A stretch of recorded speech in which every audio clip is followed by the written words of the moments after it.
Hello and welcome in to Addison the 35th podcast. My name is Herb Lawrence. You can follow me on Twitter at Ecknerwall23. That is my last name, Lawrence, spelled backwards, ECNERWAL23 for Robin Ventura. Or if you want to, you can follow me on Blue Sky. It's my full name, herblawrence.bsky.social. And this is brought to you by the folks at Just Baseball. We really thank the folks over there for giving us that opportunity. Aram Layton, always awesome to talk to him. And one of the other guys that helped us bring you Addison the 35th podcast is this gentleman who is joining me to my TV right. It is Elijah Evans. He is with Just Baseball, and he's also with Future Sox, and he's so much more than just a guy who calls us or helps us out here on Addison 35th. He is just so smart about the White Sox prospects and the White Sox Parents Club too. So Elijah, we really appreciate you giving us this time. Like each month, the first episode we did earlier in the year, everybody was enjoying that one. And so we said, we're going to bring back Elijah and talk about this, what really matters for White Sox baseball, what's happening down in the minor leagues. Appreciate that, Herb. Thanks for having me on. It's always a pleasure joining you, talking some White Sox ball. It hasn't been the prettiest of starts, of course, as we all sort of expected, right? But at the same time, I don't know about you, but I think there's some positive signs, honestly. I try to look on the bright side. I try to think about the positives in Chicago, and I do believe that there are good things being done in Chicago and good things being done in the organization. It's going to take some time. The record might not show it yet, but this is a much better team than last year, if in my opinion. So what we saw last year, yeah, the record is not pretty, but I do believe this team and organization in general is in a better spot than, April of 2024. And we will get to the Major League Club a little later in the show, but you can follow Elijah on Twitter at Elijah EV8, the number 8 on Twitter, Elijah EV8. So Elijah, the big story in White Sox Twitter and White Sox conversations that I've had is while Andrew Vaughn is not doing well, it's not necessarily him is the reason why we want to bring up Tim Elko.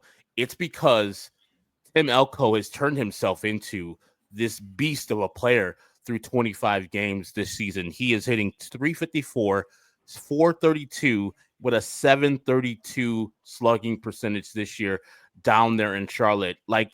I knew he could hit home runs since his days in Mississippi. That's why he's got a statue. But what happened in the months that happened in between last October to right now in April? Because this guy looks like a major league call-up ready to happen currently. Yeah, I don't know if anything's happened, Herb. I think this is Tim Elko. This is what he does. I mean, he's done it at every level. I think he just took a little time to settle into AAA, and in a place like Charlotte where the ball really flies out the park, once you get going, when you get a big guy like this rolling offensively and he's in his groove, he's going to keep hitting the ball hard and it's going to go far. That's just what Tim Elko does, honestly. For me, I've always been a little hesitant on Elko's profile just because the strikeout numbers are really high and the chase numbers are really high. This year, it still is generally a heavy power, heavy swing and miss type of profile, but it's better. The plate approach has been better this season in general. 11 walks compared to 27 strikeouts. The strikeout numbers are high, but he's walking at a little bit better clip. He's waiting for his pitches more often right now. And then when he gets the pitches he's looking for, he's just doing damage every single time the past week or two. And obviously that type of track record is not going to continue. He's not going to hit a home run every other day like he's done the past few weeks. But the approach looks better and he looks more comfortable against higher level breaking balls, which is one thing that last year was always a challenge for him in the past few years in general, has been when he sees some of these advanced pitchers with really good stuff, he's fallen back a little bit. And this year he's able to lay off a little bit more often and really damage the pitches that he's looking to hit. He's just been excellent the past 2 weeks. There's really no other way to put it. And I think this is a guy where I don't know if Tim Elko is going to be a huge big league piece for the White Sox. I still have a hard time seeing his amount of chase and whiff being, a high-end big league player. With that said, dude's hitting 354. I mean, the Sox offense could use this guy in the lineup pretty much immediately. And to speak to you about his swing decisions, his walk percentage has gone from 7.1 to 11.2 this year, while his K percentages stayed the same, high 29.2. But as you were talking about, it's not anything that you're too worried about, especially what he's doing with the bat And when he does hit the ball, he absolutely obliterates it, like he has done this whole weekend at Scranton Wilkes-Barre, where he's hit 5 home runs. Of course, one against former White Sox great Jake Woodford Reserve. It's just good to see that the White Sox are producing players like him and developing talent. I don't know if this is the Ryan Fuller effect or not, but like the hard decision has to be made. I think the White Sox as a whole understand that Tim Elko, from what he's done already at AAA, deserves a promotion. But I would think the hard decision is, if we're bringing this kid up, we're not bringing him up just to sit on the bench or to play him sparingly. We're bringing him up to play, because he's not a spring chicken. I think he's 26 now. Yeah. And so he's going to play for a team like this that has no future, has no ambitions of winning anything this year. He has to play a lot and see what we got there, if there is anything there. So that means got to make that tough decision on Andrew Vaughn, whose peripherals, the hard hit data, looks decent, but the average, the on base, the slugging, not there. Do you think the White Sox will make that tough decision, which most White Sox fans don't think is a tough decision at all, with 4+ years of evidence that Andrew Vaughn is not the guy that they envisioned him to be? Yeah, I think it will come at some point. In all honesty, I don't think it's coming right now. I think that it's too tough. You drafted the guy 3rd overall, right? He didn't have, I think a lot of people forget Andrew Vaughn's trajectory, right? He never played in the minor leagues. He got in his entire minor league, career and development path completely overridden by the COVID year, where he's training on the offsite. And then by 2021, the White Sox are in a position where they absolutely needed another bat for that lineup, whether it was to be the heir to Jose Abreu or it was to be the part-time DH, right? He played left field for a bit, whatever that was. Like, they needed a bat in that lineup. And Andrew Vaughn, with his pedigree, was that guy. And yeah, you haven't seen much growth, but for an organization who drafted this guy to be a cornerstone offensive piece and was one of the greatest college hitters of this generation, it's not as easy as the average fan would think to just say, hey, we're done with this job. We're going to move on. I think it will come eventually, but they're going to try to keep making it work. So in the meantime, what I could see happening, right? You got to get Edgar Quero every day at bats. I think that's something that's very clear after watching him for a week in the big leagues. And you may talk about that on your show. Like, he just looks like already the best hitter in the lineup right now. Mm-hmm. So with him, it's like you catch him most days, right? But you still need to have a DH spot for him 2 to 3 days a week. From there, I don't see any reason why those remaining days of DH couldn't go to Tim Elko, with 1 or 2 days additionally going to him playing first base for Andrew Vaughn. Maybe that works, right? Like, I think that there's a tough balance there. I don't think Kyle Teel is going to be up for a little while, in which case you have some room to play there with the DH spot, where you can get Elko 5 days a week, some at DH, some at first base, switching off with Vaughn type of thing. I'm cool with seeing that. I think the other guys that are DHing lately, Maytom was DHing for a while, right? We were seeing Michael, whoever other guys have been getting DH innings. Benintendi was when he was coming off the injury, but he looks fully healthy now, right? So, like, let's see it. Let's see Tim Elko in a DH spot, if it needs to be, 4 days a week, to get him in the lineup. I don't think Vaughn's going anywhere yet. Not news to the ears that the White Sox fans want to hear, because they're tired of Andrew Vaughn right now. But hey, that's why we have you on, Elijah, to tell the truth, to tell what is real, instead of giving us that good medicine. We got to get that, swallow that pink medicine without the bubblegum flavor down when you present that to the White Sox fans. And I'm not a hater of Andrew Vaughn. I just don't see it. And I'm just thinking, it's like, why not, just cut bait while it's not going to be there. There's nothing that's going to happen in the next couple months where Andrew Vaughn turns into that guy that you envision, and it's like, okay, we could trade him now. Or, oh, we should keep him, and that 6th year should be automatic. So I guess so. I'm just so sad, but that's why I have you on here. But speaking of somebody who does get promoted, not to the major league level, but we're taping this on Sunday night, and this afternoon we heard that a guy that you and Dylan Barnes had on Future Sox got promoted. It is Ryan Galanie. He is going from High A, Winston-Salem, to Birmingham. Tell us more about Ryan Galanie and what the White Sox fans could expect from him, because that year there he was having awesome down there in Winston-Salem. Yeah, this was a fun one. I talked to Ryan in 2023 after he got drafted. Funny enough, we did an interview with Edgar Caro 2 weeks ago, and then he got promoted 2 days later. We do an interview with Ryan Galanie, and 3 days later he's getting promoted. Pretty funny little trend we've got going on with our player Yeah, interviews, which just I'm enjoying. So people keep saying we need Tim Elko on the podcast, which hopefully we're going to immediately make that happen soon. So we'll see. call But Tyler Teal, please call him up yeah, too. we will see. But Ryan Galanie is an interesting guy, right? This is a small school guy drafted in 2023, later round pick by the White Sox. More of one of those, along the lines of Tim Elko. It's just funny we're talking about Elko, right? Where he's a powerful hitter, didn't really have a little more defensive versatility for Galanie. This is a guy that's played some third, he's played some first, he's even played a little bit of left field, played left field today actually. But is a guy who, it was a 13th round pick, not a ton of pedigree, comes in last year in his first season, dominates the single A level, gets to Winston-Salem, takes a big step back, right? The approach is good. He walks a lot. But last year in Winston-Salem, the power was still there, 17 homers on the year total between single A and high A. But in general, the contact came down a little bit, was striking out a little bit more often. And just looked like he was getting challenged for the first time. He makes his way through single A. A lot of the times we'll see college hitters get their way through single A. They'll get to high A or double A and they'll start to struggle a little bit. Last year, that happens for Galanie, but you still see the power. You still see a lot of good at bats. You still see him walking a lot. This year, he gets to Winston-Salem, and it's like, okay, he's used to the level now. It was one of those immediate things you could see from the first game of the season, pretty much, where it's like, okay, Galanie knows this level now. He's prepared for it. He's used to it. The power is shining. The approach is shining. I mean, he walked, he's not walking a ton, but, has reduced the strikeout rate a little bit. In general, just destroying the ball. 13 extra base hits in his 20 games there in high A, 29 hits across that time. He just looks like a complete hitter, OPS of 921 in his time there.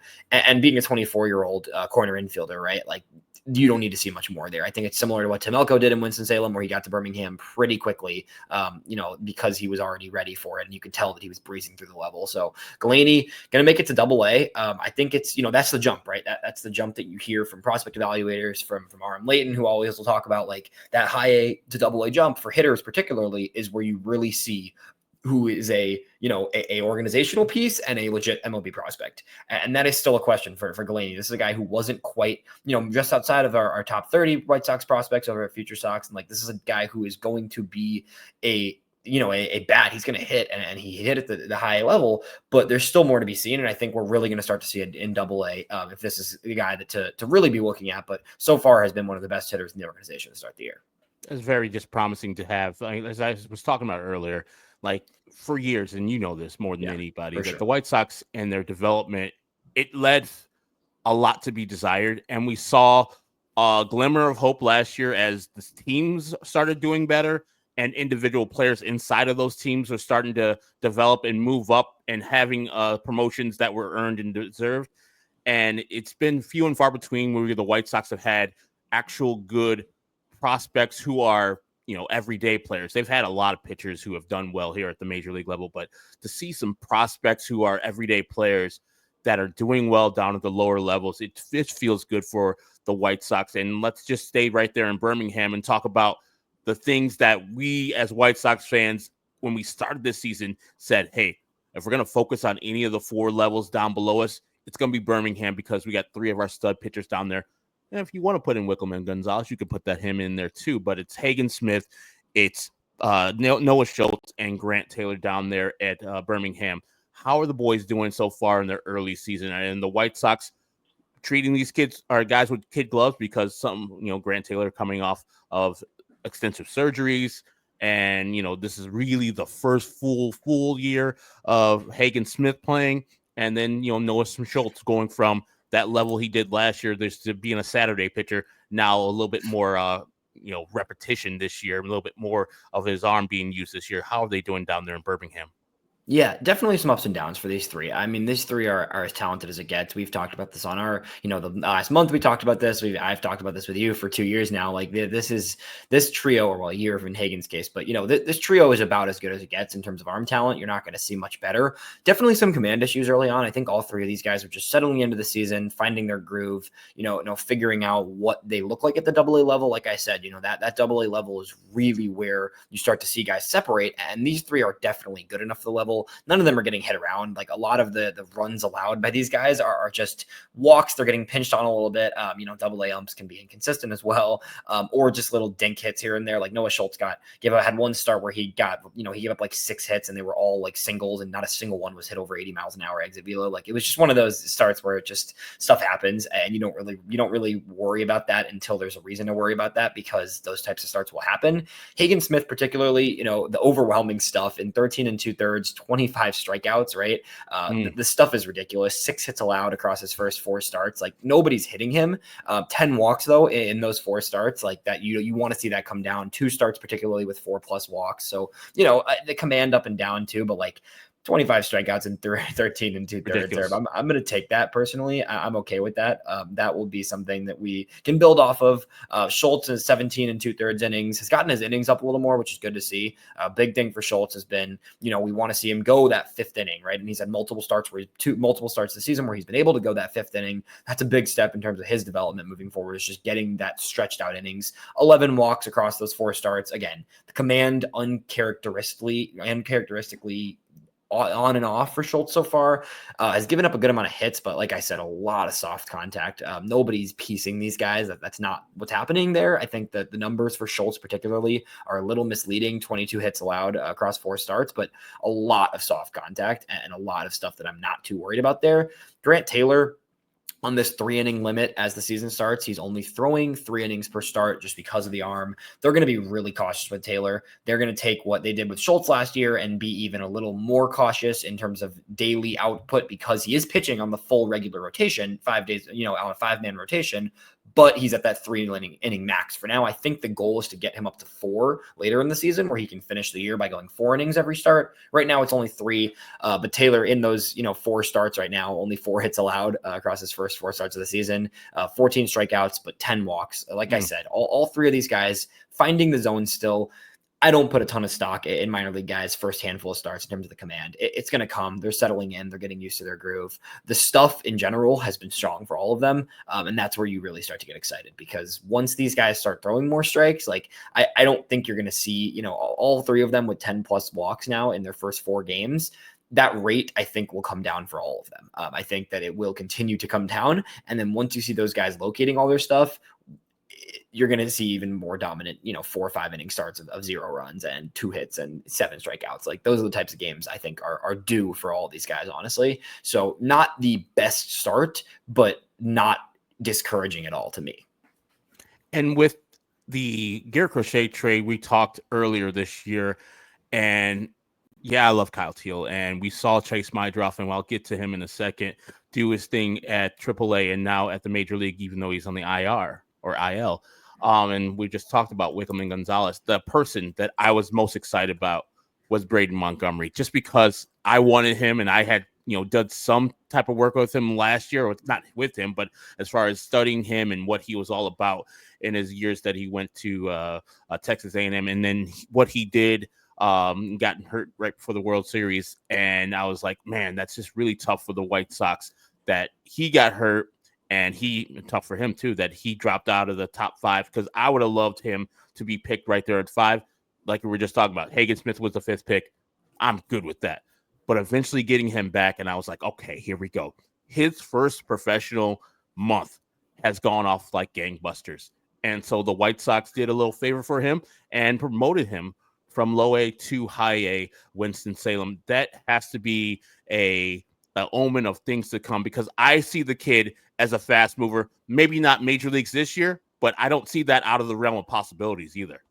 Yeah, Braden is he's just too good for single A. He's gone on a mini slump this weekend. Prior to this weekend, had an OPS of 1,000. Has had a couple games without much going on the past few days, but the approach is too good, the power is too good, just the overall output is too good for that level. It became very clear last week, especially when he was just tearing the ball off the cover off the ball. But 10 walks across those first 2 weeks of games, 3 homers, 4 doubles, steals 6 bases, looks good in center field.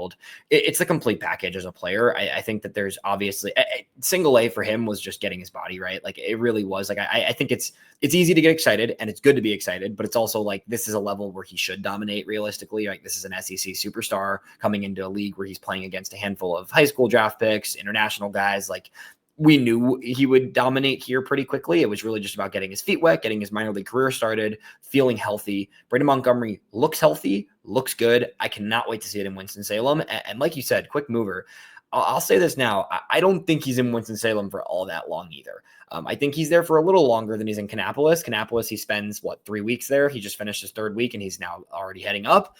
I think Winston, it's maybe a month and a half, max 2 months, right? Like, I think that the goal is to have Braden Montgomery for the entire second half of the season in Double A Birmingham. I don't see why it wouldn't be. I think that is the big jump that's going to be needed to be made. He should still continue to do well in high A. Really, for him, it is a level he should handle, given his experience, given his talent.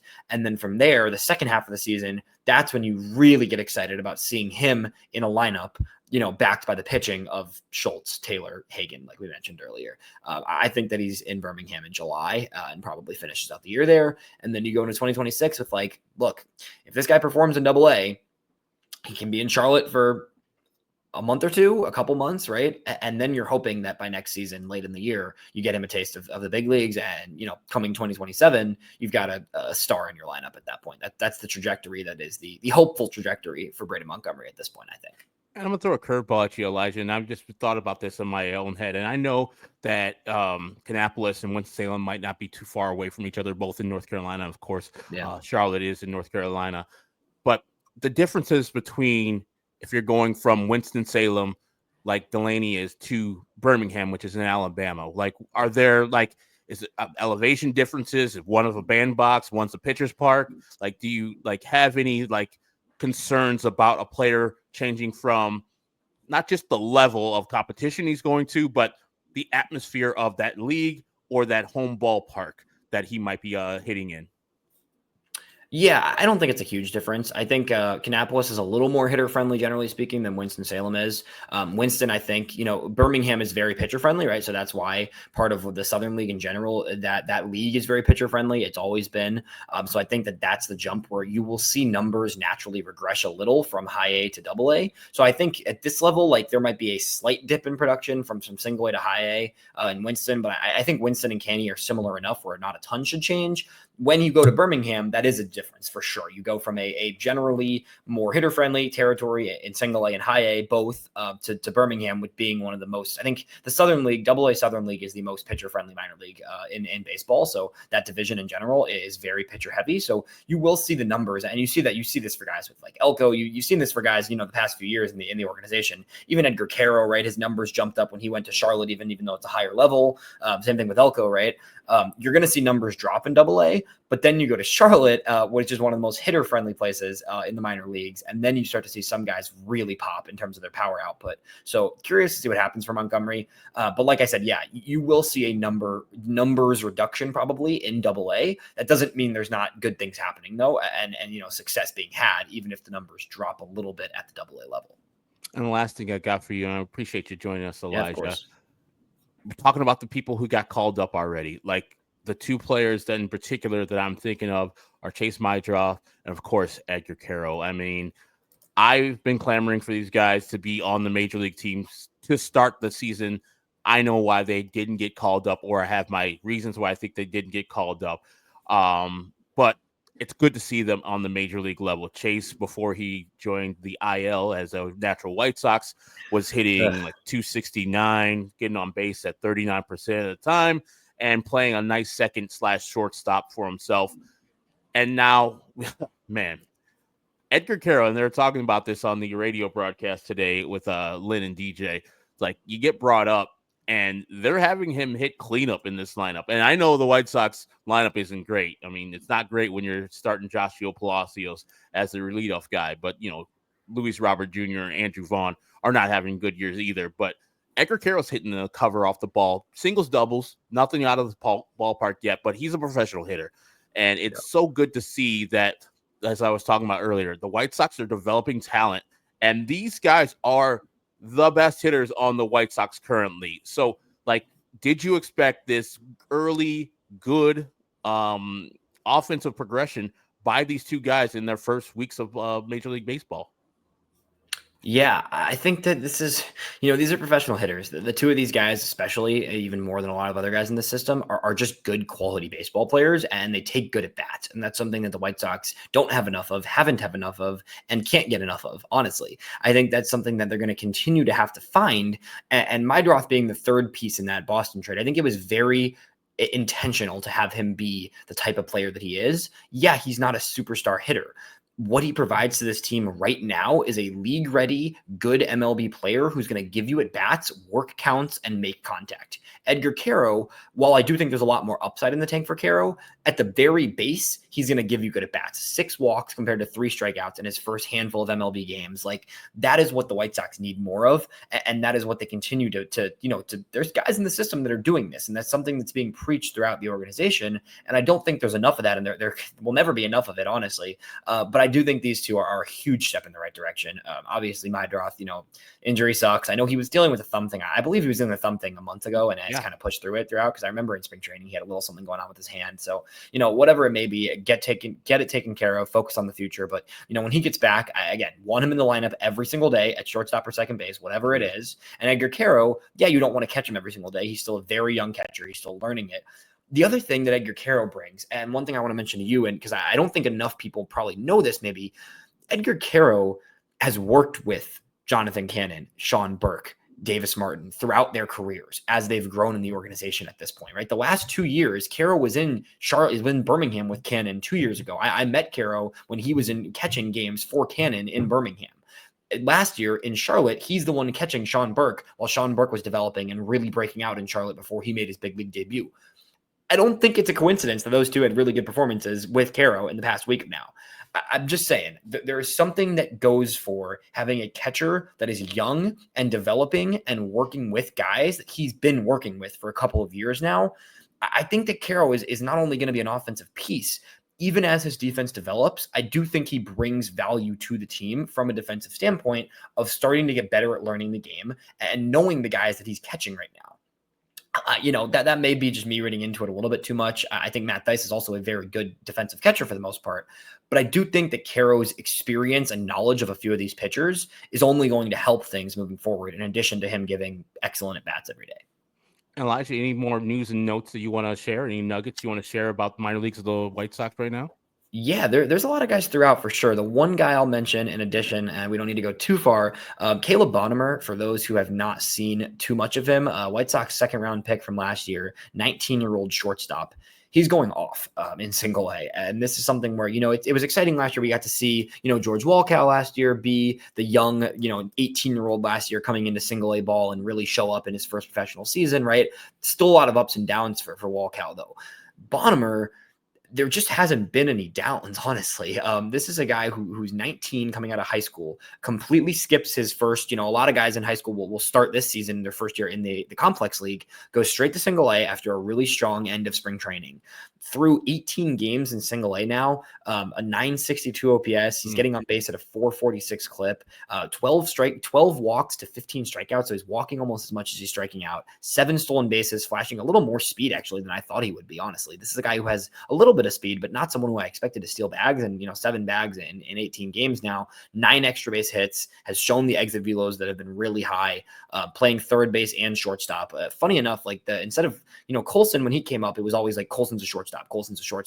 With Bonnemer, I think they know he's a big enough dude. He's already huge at 19 years old, where it's like, let's get him experience at both, because we want the ability to have him be a shortstop or a third baseman, depending on the way he develops and grows.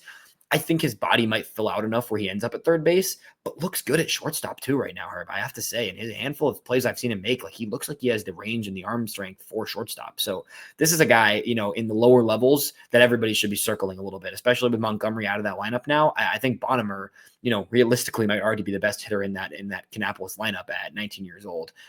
Second round pick, like there's expectation there, and there's a reason the White Sox paid him $800,000 above the slot value for his pick last year in the second round.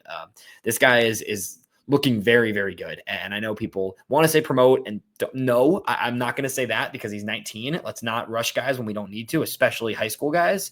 With that said, like he might just be so good that he does get a taste of high A as a 19-year-old later this season. Top 10 in the top 30? Easily. I think if I were to re-rank right now after a month, he'd be 8 probably for me. Wow. Yeah. Amazing. I mean, when he was drafted, I know there was highly talk about him, and I was Yeah. like, okay, cool. But as I always want to have, I'm having that, that White Sox dread of Of developing course. talent. But it seems like, man, they're doing the job this year early, and it feels good that knowing that, yes, the major league team might not be great, as you were talking about earlier. It's a little exciting. It's knowing that I'm watching specific at bats. I'm watching specific pitches. I'm watching what they're doing this whole weekend in Sacramento. Even though they lost 2 out of 3, I love the opener thing that they did. It was so great. I'm here for the White Sox experimenting for different things. And this is the pitching staff to do it with. This is the lineup to do it with. I'm just so happy that I'm seeing a different White Sox like organizational thing, even though the results might be the same old White Sox. Yeah, I agree with you, man. I really do. I think that there's, again, it's a process. We're not there yet. It's going to take some time, but there are some positive signs. I think the organization has an aim with things, and there's things going the right direction. We will see what happens. It's a long time away, but I do think on both sides of the ball, obviously the pitching side being stronger, there is positive development, and I think that even the hitting side, like there's some good signs throughout the organization with young guys, with some of the guys that are their homegrown talents. That is Elijah Evans. You can follow him on Twitter at Elijah EV8, the number 8, Elijah EV8. Thank you for his time. You can follow him here on Just Baseball or on Future Sox. They do great work over there also. My name is Herb Lawrence. Follow me on Twitter, Ecknerwall23, or on Blue Sky, herblawrence.bsky.social. For Elijah, my name is Herb. Thank you for joining us on today's episode of Addison to 35th.